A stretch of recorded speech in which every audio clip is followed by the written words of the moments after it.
ಹೀಗಾಗಿ ಜಿಲ್ಲೆಯಲ್ಲಿ ನಡೀತಿರುವಂಥ ಭ್ರಷ್ಟಾಚಾರವಾಗಲಿ,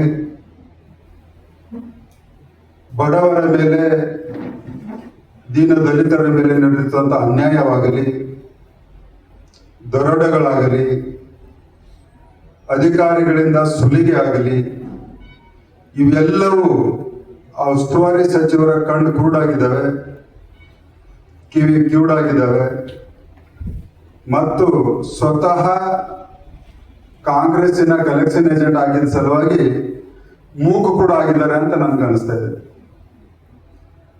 ಕೆಲವು ಉದಾಹರಣೆಗಳನ್ನು ಹೇಳ್ತೀನಿ. ಮೊನ್ನೆ ರಾತ್ರಿ ಸ್ಥಳೀಯ ಪತ್ರಕರ್ತ ರವಿ ಅನ್ನೋರು ಒಬ್ಬ ಪತ್ರಕರ್ತನಾಗಿ ಒಂದು ದೇಶದ ಪ್ರಜೆನಾಗಿ ಅವನಿಗೆ ಹಕ್ಕಿದೆ. ಅಧಿಕಾರಿಗಳಿಗೆ ಪ್ರಶ್ನೆ ಮಾಡುವುದಾಗಲಿ ಅಥವಾ ಕ್ಯಾಮ್ರಾದಲ್ಲಿ ಫೋಟೋ ವಿಡಿಯೋ ಮಾಡೋದಾಗಲಿ, ಫಾರೆಸ್ಟ್ ಆಫೀಸರ್ಗೆ ಯಾವ ಅಧಿಕಾರ ಇದೆ ಅನ್ನುವಂಥದ್ದನ್ನ ನಾನು ಅರಣ್ಯ ಸಚಿವರಿಗೆ ಕೇಳಕ್ಕೆ ಇಷ್ಟಪಡ್ತೀನಿ. ಈಗ ನೀವೇನು ಅವನನ್ನ ಸಸ್ಪೆಂಡ್ ಮಾಡ್ತಿರೋ ಅಥವಾ ಅವನಿಗೆ ರಾಜ್ಯ ಪ್ರಶಸ್ತಿಯನ್ನು ಕೊಡ್ತಿರೋ ನಿಮ್ಮ ಇಲಾಖೆಯಿಂದ ಅನ್ನುವಂಥದ್ದನ್ನ ನನ್ನ ಪ್ರಶ್ನೆ. ನಾಚಿಕೆ ಆಗಬೇಕು ಈಶ್ವರ ಖಂಡ್ರೆ ಅವರಿಗೆ. ಒಬ್ಬ ಅರಣ್ಯ ಸಚಿವನಾಗಿ ಒಬ್ಬ ಪತ್ರಕರ್ತನ ಮೇಲೆ ನಿನ್ನ ಇಲಾಖೆಯ ಅಧಿಕಾರಿ ಒಬ್ಬ ಹಲ್ಲೆ ಮಾಡ್ತಾನಂದ್ರೆ ಯಾವ ಕಾರಣಕ್ಕೆ ಅನ್ನುವಂಥದ್ದನ್ನ ನೀವು ಪ್ರಶ್ನೆ ಮಾಡಿದೀಯಾ? ಇಲ್ಲ ಪತ್ರಕರ್ತನನ್ನ ಕರೆದು ಏನು ಘಟನೆ ನಡೆದಿದೆ ಅನ್ನೋದು ಅಧಿಕಾರಿಯನ್ನ ಅವರನ್ನ ನೀವು ಕೇಳಿದ್ಯಾ? ಕೇಳುವಂತ ತಾಕತ್ತಿಲ್ಲ. ಯಾಕಂದ್ರೆ ಅಧಿಕಾರಿಗಳಿಂದ ಹಣ ವಸೂಲು ಮಾಡ್ತಾ ಇದ್ದೀರಲ್ಲ, ಈಗ ನಿಮ್ಮ ನೈತಿಕತೆ ಬಂದಿದೆ.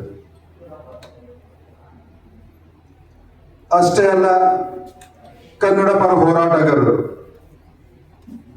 ಅಂದ್ರೆ ಗೊತ್ತಾ, ಇಂದಿರಾ ಗಾಂಧಿ ಕಾಲದ ಎಮರ್ಜೆನ್ಸಿನ ನೆನೆಸ್ಕೊಡ್ತೀರ ಗೊತ್ತಾ ನಮ್ಗೆ?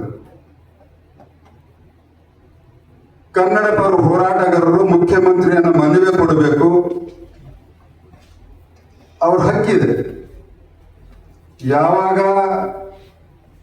ತಮ್ಮ ಹತ್ರ ಮುಖ್ಯಮಂತ್ರಿ ಬರ್ತಾರೋ, ಜನಪ್ರತಿನಿಧಿಗಳು ಬರ್ತಾರೋ, ಮಂತ್ರಿಗಳು ಬರ್ತಾರೋ, ಅವರ ಅಹವಾಲುಗಳನ್ನ, ಅವರ ಕಷ್ಟಗಳನ್ನ ಕೊಡುವಂತ ಹಕ್ಕು ಪ್ರತಿಯೊಬ್ಬ ನಾಗರಿಕನಿಗೆ ಕೂಡ ಇದೆ, ಪ್ರತಿಯೊಂದು ಸಂಘ ಸಂಸ್ಥೆಗಳಿಗೆ ಕೂಡ ಇದೆ. ಆದ್ರೆ ಅವರನ್ನ ಹೆದರಿಸಿ ಬೆದರಿಸಿ ಸಮಾಜಘಾತಕ ಶಕ್ತಿಗಳನ್ನುವಂತ ಹಣೆಪಟ್ಟಿಯನ್ನು ಬರೆದು, ಇದೇನ ನಿಮ್ಮ ಆಡಳಿತ? ಸಿದ್ದರಾಮಯ್ಯನವರೇ ನಿಮ್ಮ ಮಂತ್ರಿ ಮಾಡ್ತಾ ಇರುವಂತದ್ದು. ನೀವು ಒಂದ್ ಸ್ವಲ್ಪ ಇದ್ದ ಸಂಘಟನೆಗಳನ್ನ ಬಿಟ್ಟಿದ್ರೆ ನಿಮ್ಗೆ ಗೊತ್ತಾಗ್ತಿದೆ ನಿಮ್ಮ ಉಸ್ತುವಾರಿ ಮಂತ್ರಿ ಯಾವ ರೀತಿ ಕಾರ್ಯವನ್ನು ನಿರ್ವಹಿಸ್ತಾ ಇದ್ದಾರೆ ಅನ್ನುವಂಥದ್ದು. ಇವತ್ತು ಇಡೀ ಜಿಲ್ಲೆಯಲ್ಲಿ ಪೊಲೀಸ್ ಇಲಾಖೆಯ ದುರುಪಯೋಗದಿಂದ ಸಂಪೂರ್ಣವಾಗಿ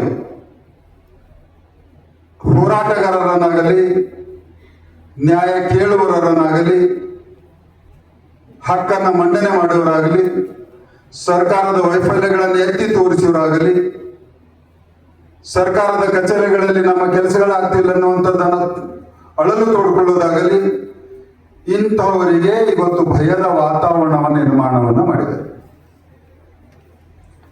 ಪ್ರಜಾಪ್ರಭುತ್ವದಲ್ಲಿ ಯಾವುದೇ ಸರ್ಕಾರದ ನೇತೃತ್ವ ವಹಿಸಿದಂತ ಜನಪ್ರತಿನಿಧಿ ಸಂವಿಧಾನದ ಮೇಲೆ ಇರುವಂತಹ ನಂಬಿಕೆಯನ್ನ ಇದ್ರೆ ಸ್ವಲ್ಪ ಕೇಳುವಂತ ತಾಳ್ಮೆ ಇರಬೇಕು, ಬಗೆಹರಿಸಿರುವಂತ ಮನಸ್ಸಿನಲ್ಲಿ ಕಳಕಳಿ ಇರಬೇಕು.